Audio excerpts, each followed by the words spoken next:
Sekretaris Daerah Sumatera Selatan, Mukti Sulaiman, menjelaskan pemerintah Provinsi Sumatera Selatan dalam waktu dekat akan menerbitkan peraturan daerah mengenai kebakaran lahan dan hutan.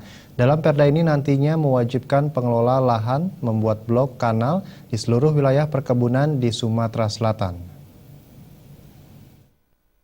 Provinsi Sumatera Selatan dalam waktu dekat akan menerbitkan peraturan daerah Perda terkait kebakaran lahan dan hutan di Sumatera Selatan sebagai antisipasi terjadinya bencana kabut asap pada tahun mendatang.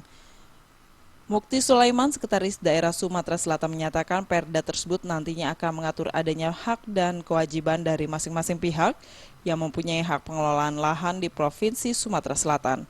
Salah satunya diwajibkannya pembangunan blok kanal di seluruh wilayah perkebunan di Sumatera Selatan.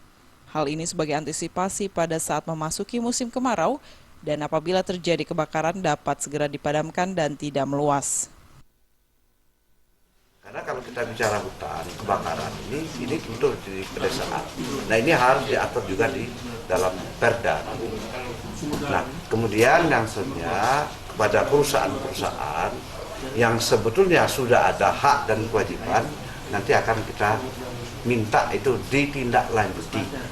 Misalnya menghadapi kebakaran, apakah alat-alat pemadam kebakarannya ada, tenaganya ada, sumber air.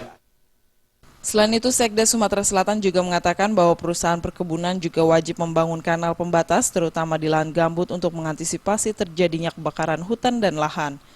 Selain membuat kanal, perusahaan dan masyarakat pemilik perkebunan juga harus menyiapkan fasilitas pemadam kebakaran hutan dan lahan. Bagi yang tidak mengikuti perda maka akan ditindak tegas.